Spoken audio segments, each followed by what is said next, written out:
fatal heart impacts, past painful scars. In fact, I blast tasteful bars and pass. I back up my actions, fact don't ask, grab reactions, jacked attack with every word, then act with class as they hear me snap. I got nothing to lose, cause I fought and felt the bruise. Now I'm not the one confused, call the shots and they produce. I ain't lost, I'm finally loose. Pick a new silver excuse, I need the views to boost me to a new abuse of being used. Everybody wants a piece now, y'all can rest in peace now. You're dead to me, so peace out. Remember, you're discreet out. Get ready for defeat now.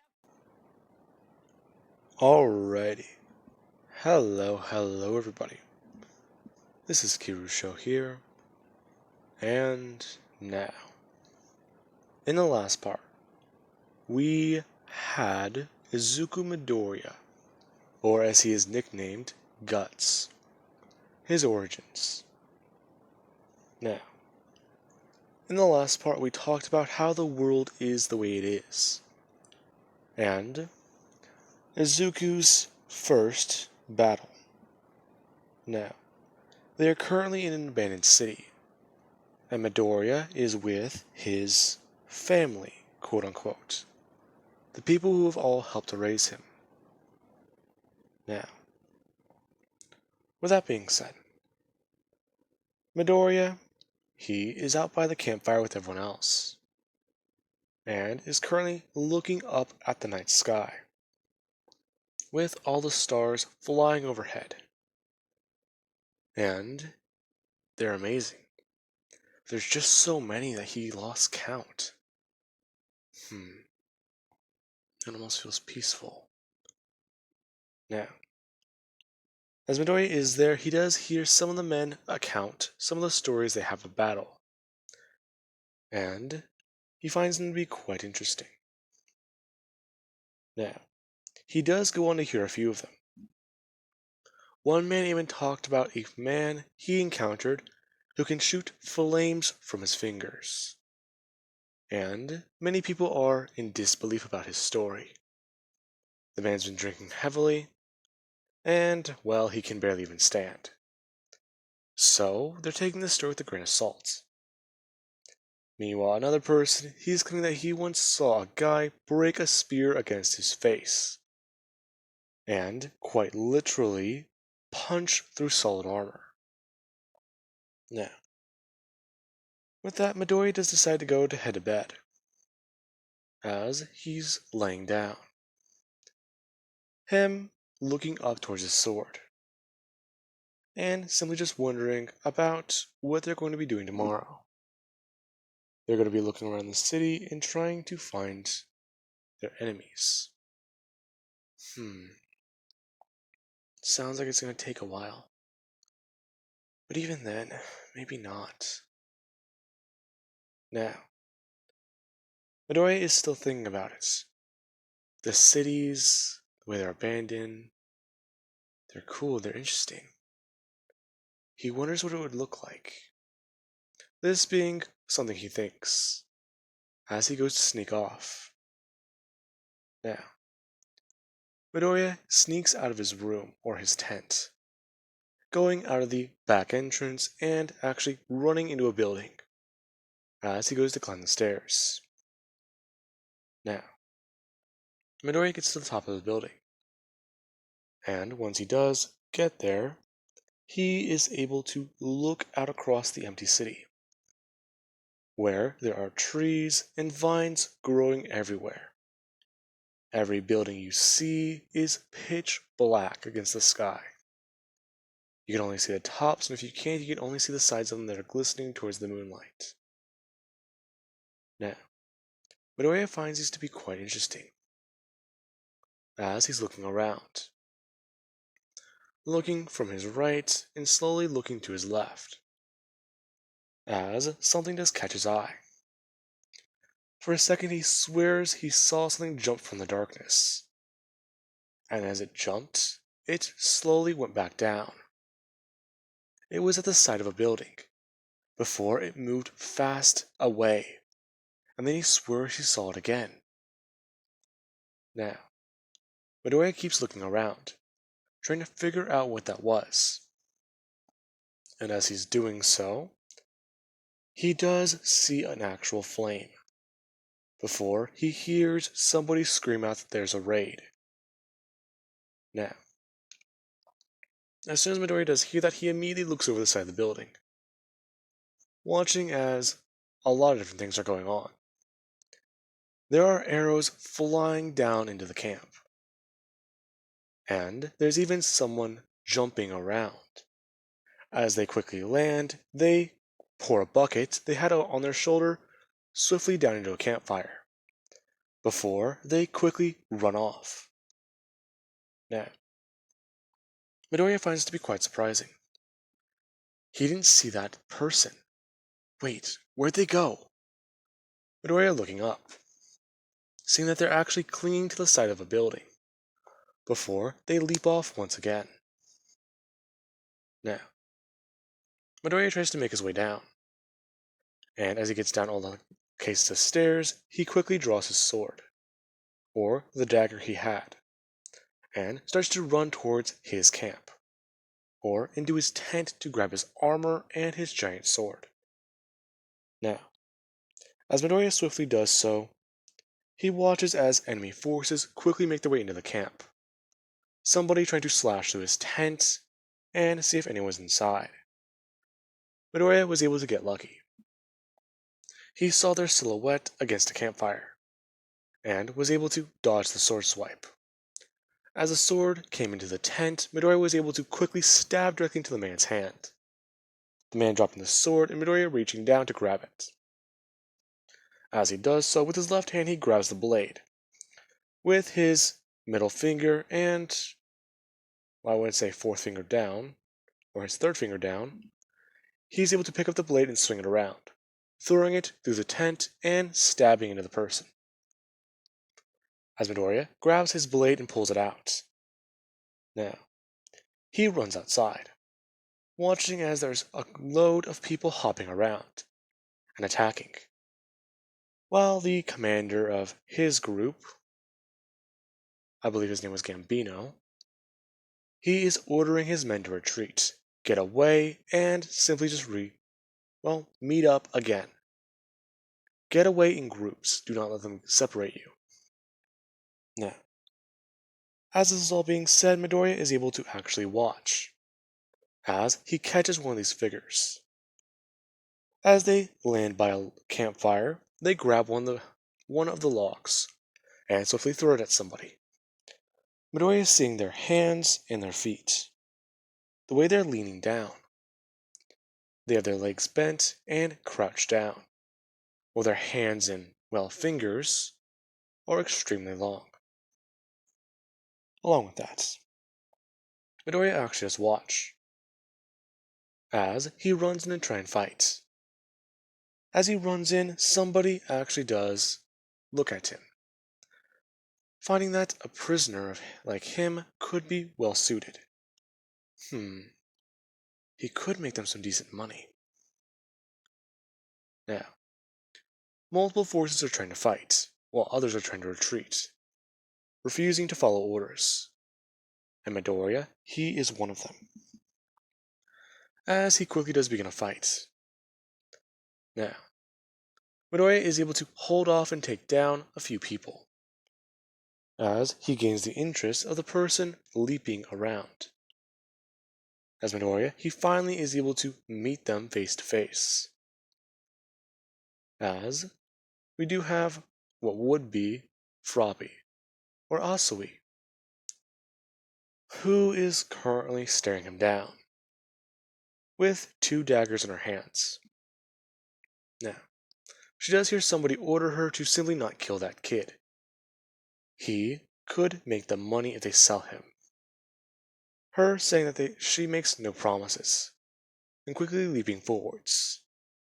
Midoriya finding that she's very fast, and he turns his blade onto the side, blocking a direct slash that would have hit him in the chest, while the other slash actually has cut Midoriya upside the right forearm. Yeah. He actually does go falling backwards. As Froppy, she quickly throws down one of her legs and is able to jump backwards, before quickly running to her left. Now, she is quite simply doing one simple tactic, keeping one foot on the ground to constantly try and jump and move faster. and circle her opponent. Now, she uses a, well, steady tactic, along with actually having her own family, or let's say one of her sisters. I believe she has she has siblings. She has 3 siblings, I believe. Whatever. They're there too, but I don't think they're really important. But anyways, Froppy used a steady stream of quick slashes and cuts to try and take down Midoriya, hitting him on his sides and hitting him once again in his arm. Now, Midoriya does try and swing his sword and attack her. However, he is quite simply too slow, and it will not be that easy. Now, eventually Froppy does just simply rush in. With the amount of blood loss Midoriya has had, she believes that she can quite simply take him in. As she has rushed in, she leaps forwards at astounding speed, Midoriya trying to go for a downward slash. As Froppy, she actually has jumped to her right. And Midoriya, he tries to swing his sword to his left. Froppy jumping to Midoriya's right. And her quickly coming in, and bringing up both of her knees, slamming him directly in the chest and sending him flying backwards. Now, Midoriya does smash through a tent and break something. Along with that, he actually is able to somewhat get up and see. Through his bloody vision, he can see somebody standing there and staring him down. But he's able to at least make out who that person is. It's Gambino. And he does actually bring his hand up to try and reach out for him, asking Gambino why is he just standing there. And Gambino, he does one simple thing. He just frowns before tossing down his torch, and the area around it begins to start catching fire. The tent he just lit, it quickly goes up. Midoriya watches as the fire quickly begins to spread to the area around the buildings. Everything that's green catches fire, and he just watches on in horror, as he does actually try and stand and go after Gambino. Clearly that was a mistake, right? He wouldn't abandon him. Before Midoriya can get away, something does wrap him up and grab him, quickly lifting up into the air as he drops his blade. As Froppy, she's caught her latest prey. Now, the person in charge of the attack quite simply just orders her not to kill him, and to let him down. Now, Froppy lets go of Midoriya, and he falls to the ground, landing heavily whenever he tried to put his hands underneath him to try and catch his fall. Midoriya at least hurting his left hand, and possibly spraining or breaking his wrist, along with at least the other injuries he does have, which are multiple lacerations to his arms, 1 to 3 lacerations on one of his legs, and about 4 broken ribs and 5 bruised, possibly even cracked. Now, Midoriya, he is extremely pissed off. Trying to think about it for 1 second. Gambino wouldn't abandon him. He wouldn't do this, just leave him behind. The guy practically is his dad. He loves that man. Doesn't he love him back? This can't be real. Now, Midoriya lays there for a second contemplating it. But then he remembers those words in his head. A set of words Gambino once told him. When it comes to battle, he won't always be there to protect him. So, pick up your sword and fight. Fight like you are going to die. And Midoriya, he simply does at least look up. This being where Froppy does hear her commander instruct her to simply get something to tie him up with. They can get information out of him. And if he's not dead, then that might work. Now, with that, Midoriya, he's trying to crawl back to his sword and pick it up. However, the commander, he is walking over, leaning down and asking Midoriya what's he going to do when he gets that sword. It's barely out of his reach.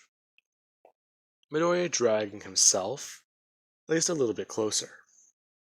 And as he's able to at least get his hand wrapped around it, the man stands back up. Before Midoriya can even swing his sword to his right to try and hit the man in the leg, the man stomps down on Midoriya's hand. And Midoriya, he tries to hold back his scream.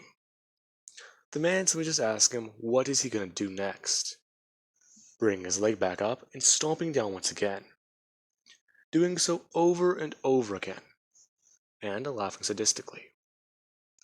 Up until Froppy gets back with the rope, and Midoriya is pulled to his feet, and has his hands tied behind his back at his wrist, since his fingers, well, they don't look too good right now. Now, Midoriya is swiftly taken away, and he's taken back to the enemy camp, where he's swiftly thrown in a hole. And he tries to think about what the hell happened earlier. The lady he fought, that girl, she's around his age. So what the hell? She's got one of those things, those abilities. Why is her tongue weird? Doesn't matter. I need to get out of here. Get back to them. Hey, that might be it. I might just be bait. He wanted them to catch me. He's gonna come back for me, that's right. Smart tactic. Now, Midoriya is trying to rationalize it, trying to give any excuse other than what he knows could be true. He's been abandoned. And Gambino just left him for dead, in the middle of the night, during a battle. Now, with that being said, Midoriya does eventually fall to sleep. And he does wake up some time later, just before the sunrise. And he's fiddling around with his restraints behind his back. As he is actually sitting down, he tries to move his hands downwards, being able to sweep his legs underneath his hands, or underneath his. He sweeps his hands, or his restrained hands, underneath his legs, able to actually get them in front of him. To which he then does actually try and use his left hand to fiddle around with it, along with his teeth gnawing away at the restraints. Now, Midoriya does get free, and he tries to climb up the wall. By the time he's able to actually get up there, he simply does at least lift up this little, trapdoor, and look around. He doesn't see anyone there.